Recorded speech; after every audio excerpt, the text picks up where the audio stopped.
Welcome to Streams of Income, hosted by best-selling author and entrepreneur Dr. David Powers, where we discuss streams of income, passive income, residual income, and even why there are dinosaurs and zombies in this intro. Fasten your seatbelts and get ready to dive in. All right, everybody, welcome to the next Streams of Income podcast. I am here with Kyron, Hellmrich. You're going to have to correct me on that one, man. Yeah, Hellmrich, yep.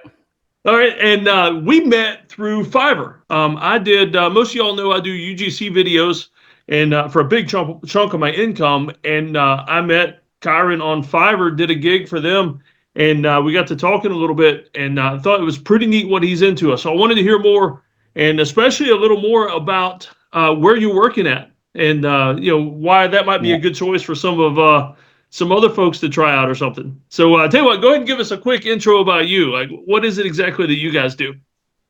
Yep. So my name's Kyron. I live in Bangkok, originally from Australia.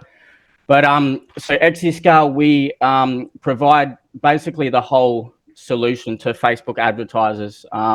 So if you've ever run paid ads on Facebook, you know that when you run ads, you can run for a while with your own profile, and then eventually you get banned.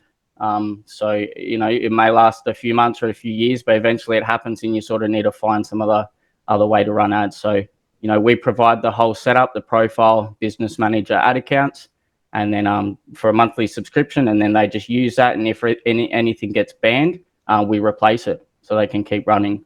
That's the base of it, pretty much. Yeah. Okay, yeah. So the videos I did for you then was for one of your clients, and then so you just contract out the videos, that kind of thing. The ones you did are for us, for our service, for the running the ads and that. So I advertise Exiscale on Facebook and TikTok and stuff as well.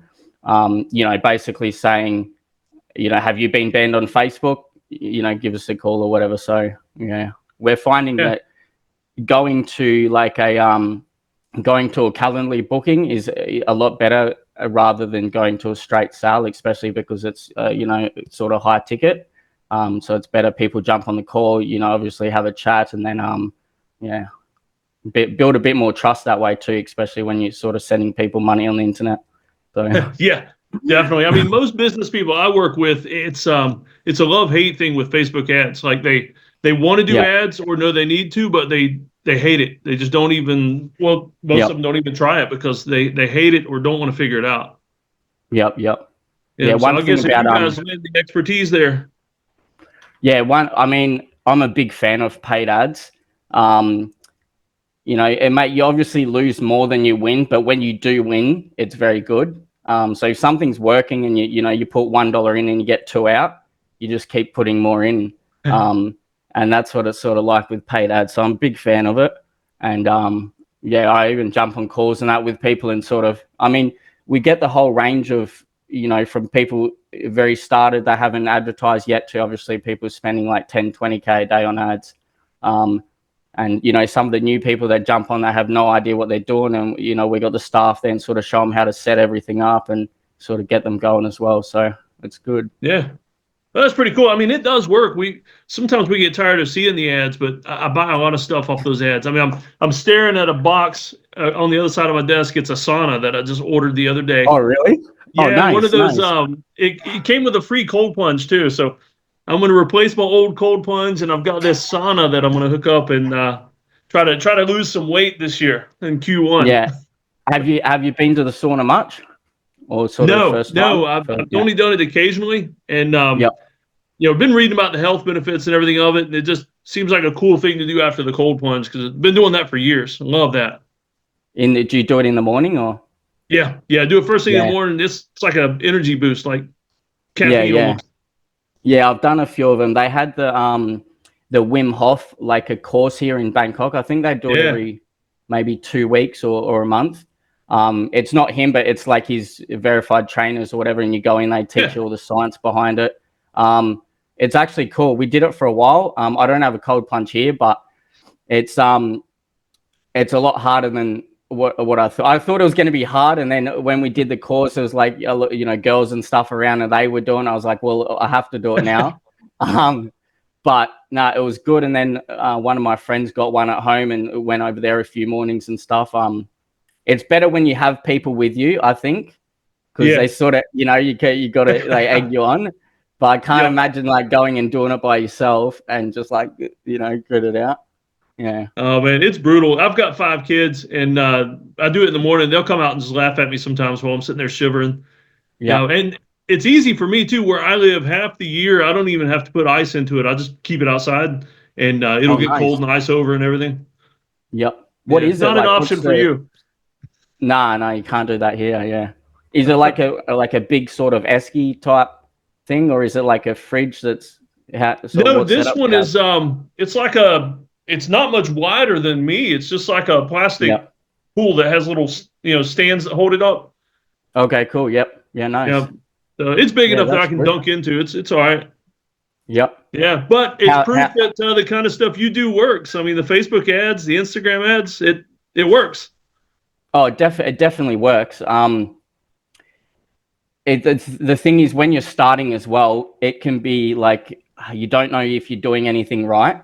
Oh. And when you get, you know, you're like, oh, do I do this? Do I do that? There's so much stuff online about, I mean, you know, you can find endless videos about, you know, what to do on that. And then this person's saying one thing and this person's saying the other. So at the start, when you haven't had that little win, you sort of like don't know if you're doing the right thing. But as soon as you get that little, even if you don't make a lot of money, but as soon as you get that little one that works a little bit and you're like, shit, I can do it. And then you sort of get some motivation and you keep going. Yeah. I just did some ads recently for some companies in Australia. Okay. Nice. A ladies' underwear company and a first aid training company. They were pretty fun. I think they wanted the redneck American accent. That's why they hired me. I think I've seen the one, the first aid one. Were you in the bush or something? I think. Yeah. I've seen that one. Yeah. Nice. Yeah. Basically talking about how everything over there wants to kill you. Yeah. You'd get see a lot of different sort of ads and stuff, wouldn't you? Like people asking you to do stuff. Yeah, and I've kind of got a niche for the like blue collar, you know, rough looking middle aged guy. I do a lot of ads for ED medications, that kind of thing. Oh, yeah. And they send free samples. Oh, do they? That's cool. That's funny. Yeah, it's why I got 5 kids, I guess. Yeah. No, that's so. Where are you from in Australia? Originally Western Australia, on the west coast, but I grew up on the east coast, far north Queensland, and it's actually very similar weather to Thailand. It's like you know, like hot, muggy. No, not really winter. Sometimes it rains a bit, but yeah, basically near on the same.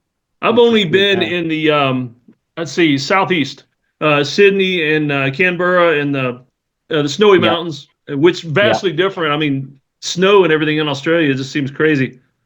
Yeah, I actually haven't seen the snow before. Oh, it was fun. We went hiking in the mountains there, and it was crazy because we were unprepared, so we were in, you know, shorts and tennis shoes in the snow. Yeah. I've gone from one hot place in the world to another hot place. Yeah. So what got you into this? And like, you know, what other occupations, streams of income have you done, still do, and that brought you towards where you are now? Yep. So I've only been, you know, doing the online stuff for the last 3 years. I used to work in mining in Australia, doing drilling. So I'd be out in the bush for sort of weeks at a time.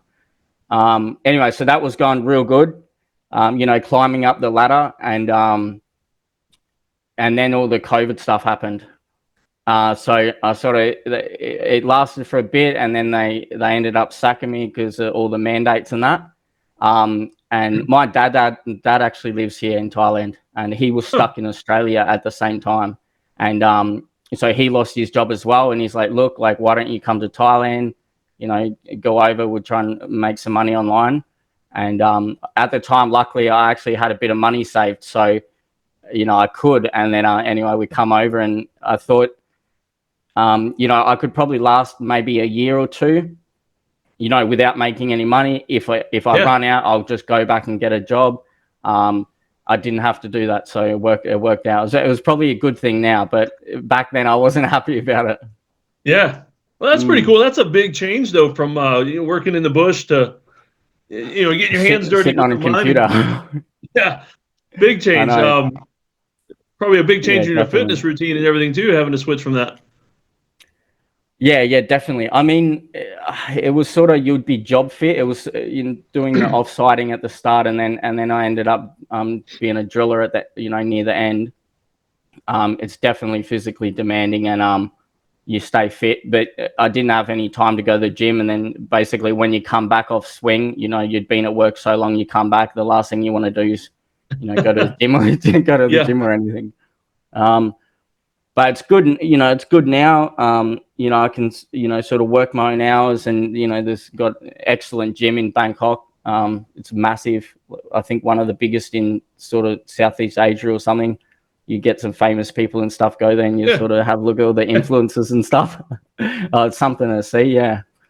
Yeah, that's pretty cool. So what's it like? Because I've had some friends that went to Bangkok from other places, mainly for the quality of what you can get for the price you get it. I mean, they could live so cheap there and what seems like luxury in other places. So what's it like being there? Like the perks and Yeah, look, I don't have anything bad to say.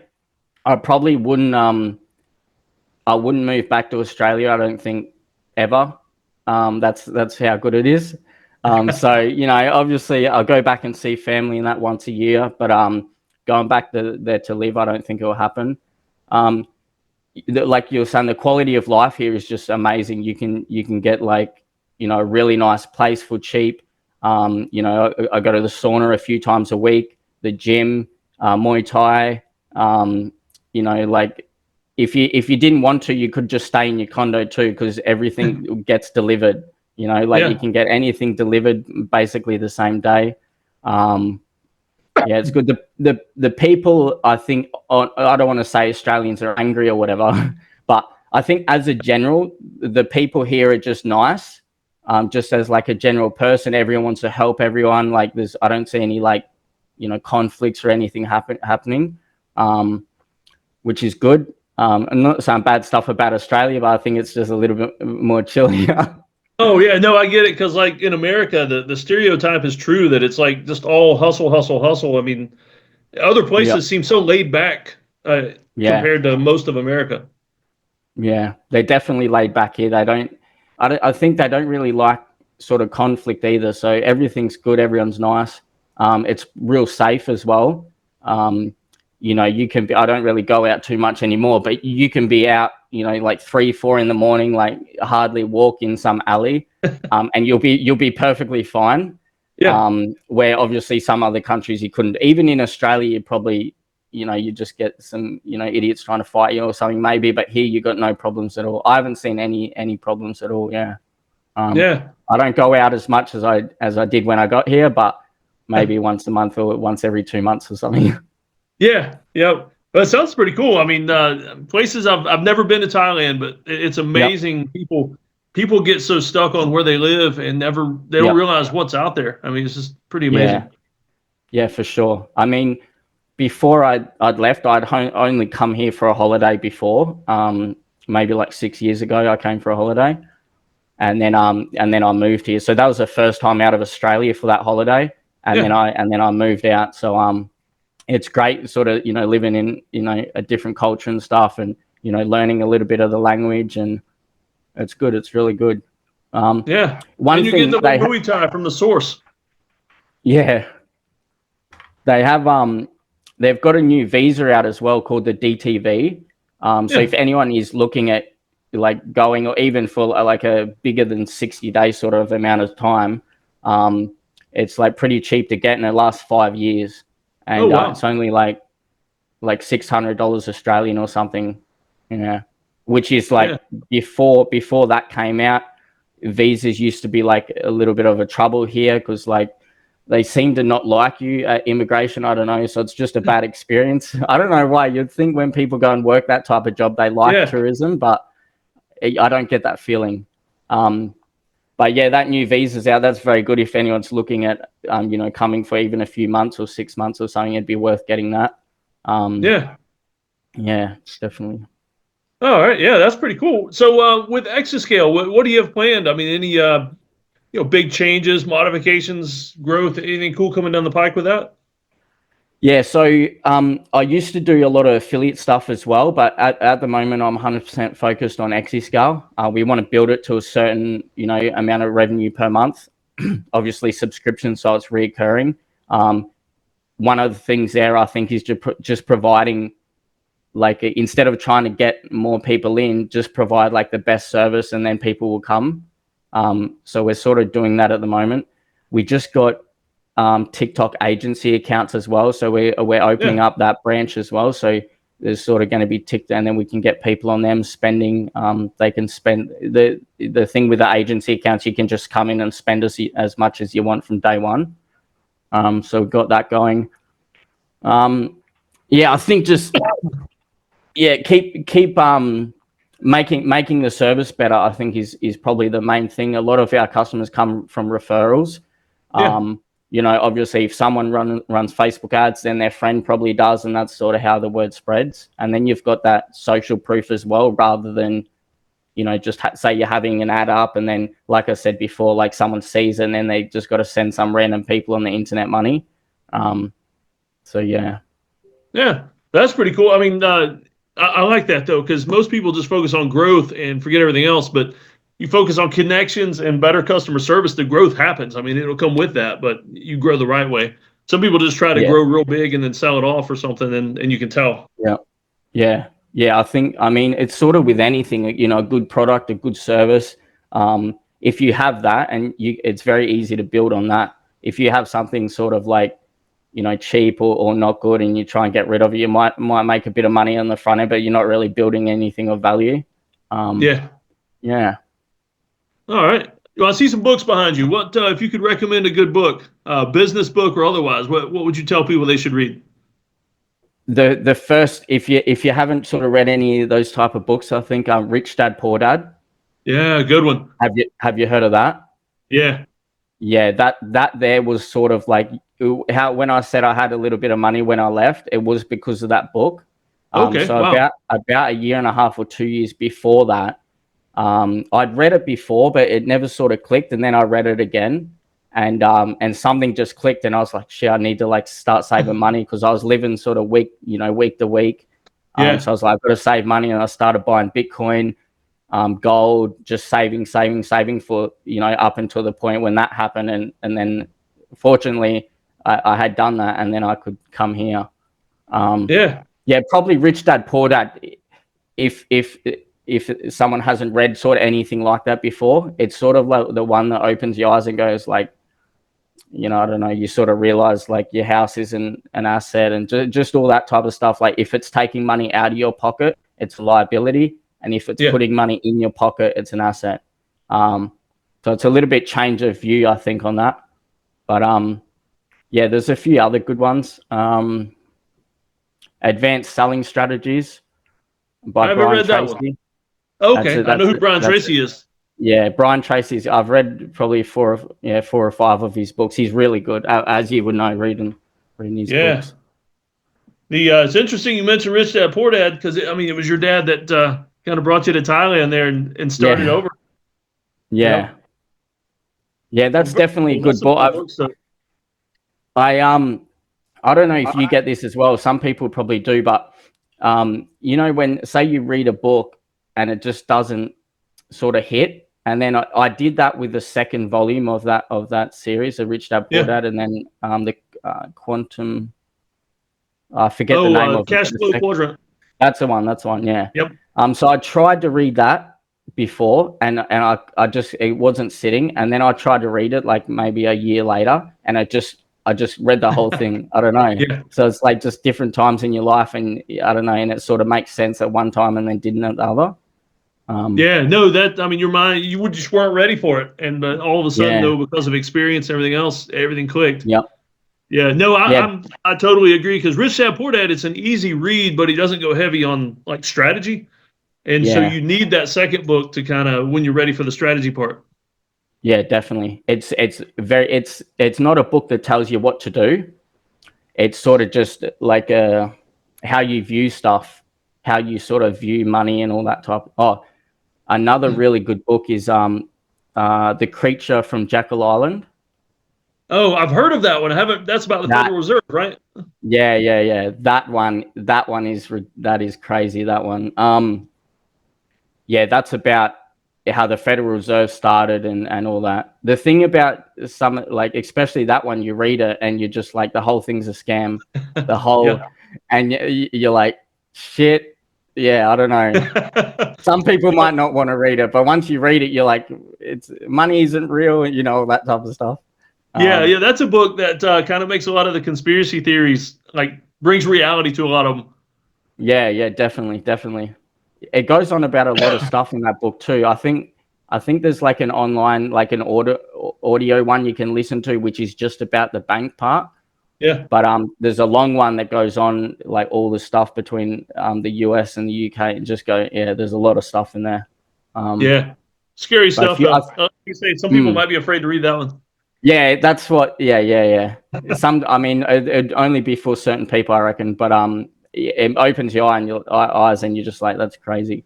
But I think Brian Tracy, apart from that Robert Kiyosaki with Rich Dad Poor Dad, Brian Tracy's real easy reading and has some really good stuff in there as well. He has a heap of books, but most of them are good. Yeah. I had the chance Yep. to hear him speak years ago. I mean, at least a Oh, decade really? ago. No, pretty amazing. I mean, because Yep. it's the same words, but to hear it from his mouth, it's pretty neat. Yeah.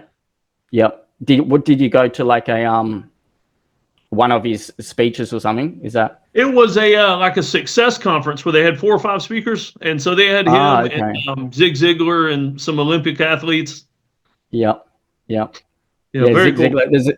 There's a few good ones. You put Les Brown is another one. Yeah, Have you? Yeah. And you put them on. Like, I used to put it when I was at work or whatever, and put them on, and it just gives you that that drive. I want to go and do something. Yeah. yeah. And some of those guys, their voices too. It's just like it makes you want to stop and listen. Yeah, for sure. Yep. Yeah, And yeah. Well, say what? That Les Brown, he has a crazy story about, like when he was at school and that, and he was seen as like the dumb twin, and then it's a crazy. He's got some good stuff also. The one thing I noticed, though, I don't know if you get this, but after like you read like a lot of books sort of in this area, they all sort of basically say the same thing. Do you think? Yeah. Like the whole concept is basically the same, Yeah, it's almost like you need to find the author that really gets to you. Like they are all kind of saying the same thing, but I can listen to some of them and it doesn't click, and others though it really clicks. Yeah, for sure. Yeah. Yeah. Then I can listen to some David Goggins and it makes me want to get out and go do something. Yeah. It's crazy what a good audiobook or something can do for you, hey?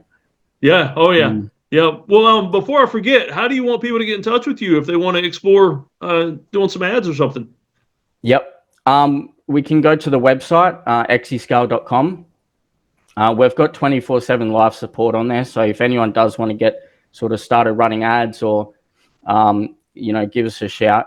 Like I said, our staff are like fairly onto it as well. And if needed, like we can jump in a WhatsApp group as well. And sort of if they want to know like how to set up the ads and stuff. Once I think some people it's not complicated. That's a way to say it. It's not, some people like they do this and you got to set this audience and that. It's actually a lot more simpler than that. And so it's easier to show someone how to do it, set it up, and then sort of get them running. So through the website, I think would be the best. Okay. And would you say though, just to caution people before they get in touch with you, like don't expect to just try one ad and all of a sudden you're rich. I mean, sometimes it takes some experimentation, some time, and people tend to think you guys are trying to get money out of them, but it's not. They need to work with you for a little while to get it dialed in. Yeah, definitely. So you're not going, if you do get the first ad and you make a lot of money off it, that's crazy. Like you have to. The one thing about like running ads, especially on Facebook too, you got to test heaps, and it's, some people think they need like the best quality, like everything perfect of an ad. You don't. The volume of ads will beat trying to make perfect ads every day. So you want to sort of pump them out and get as many as you want out. When you do get one that goes really well, you can get like a really good video editor to make a better version of it. But the quantity will beat the quality. You got to I think when I first come here, it took me maybe like 7, because I did drop shipping when I first came here, and I did that for maybe like 9 months or something, and it took about maybe 6 or 7 months before I got anything to like sort of take off. It can take some people take years. Some people, I was talking to a client the other day, and he'd been doing it a month or two, and he was already profitable. And I was like, wow. I was like, what? So it does happen, like that rare chance it does happen. But I think the key is keep going and don't sort of don't give up. That's because if you don't give up, eventually you will win, right? And it only takes one ad, and it can change your life. It's really like that. You get one good ad that takes off, and it can change your life. Yeah. Cool. And so I'll tell you what, the last question I always ask everybody is, if you could drop everything, money's not an issue, and do one thing for the rest of your life, something you're already doing, something new that you've always wanted to do, what would be your dream stream of income? I think it would be some sort of brand, like a really good product or service. You have good customer support, and you just provide something good to people, subscription based, and obviously have that working and making money, and then probably just traveling. I think taking family on around the world and stuff. But I would always want to keep working on something. I think that's important. So you know what I mean? Yeah. Oh yeah. Yeah. I've never asked that question, and somebody said just retire and do nothing. Yeah. I mean, that's my thing. Whatever I'm doing is I just want more freedom, like time and money freedom to spend more time with my kids. I mean, that's my main thing. Yeah, for sure. Yeah. I mean that's why we do all of it. I think is you want the freedom to, if you have a normal job and that you've got to go to work these days, you only get 2 weeks off a year. You've got all this time spent somewhere else, So, if you can make money while you sleep, you can sort of, have the day to do what you want. Yeah, exactly. Well, thanks for being with us, man. I know it's getting a little later there, so closer to bedtime, now that you don't party outside as much anymore. And just thanks for being with us. And as soon as this comes out, I'll send you all the links and everything. No worries. Thanks for having me. Hey, before you go, I just wanted to mention one more thing. It's in the show notes if you want the links, but I just wanted to tell you a little bit about passive income engines. So if you ever thought to yourself, hey, Dave, I listen to this awesome podcast, and I've listened to all your other podcasts because I know y'all do. But, this is all too DIY for me. I don't know how to do this. I want people around me where I can ask them questions, where I can get help, where I get a sense of community. Well, that's what Passive Income Engines is. It's a private membership group that I run, where not only do I heavily research and vet and personally invest in most of the opportunities that are listed there. Some of them are too specialized, but other people, I work with experts, and tons of opportunities listed within the network there. But here's the big thing. There's a weekly office hours. And one of the things with that is that I do a weekly lesson. Right now we're going through a book series, and I do a weekly lesson. We have Q&A. You can log on and ask tech questions, anything like that during the office hours. But we have an amazing private group. It's right now it's on Facebook, where we can all log in there and ask questions. I post frequent updates, all kinds of things like that. And so if you need more than DIY help with streams of income, with trying to maximize the things that you can do with the knowledge, experience, and passions you have, check out the link, Passive Income Engines. I've been in there. I was in there for quite a few years before I started running the entire thing. It's pretty amazing. I think you'll like it. And there's some pretty awesome people in there. I mean, aside from just me. And I think you'll enjoy it. So check it out.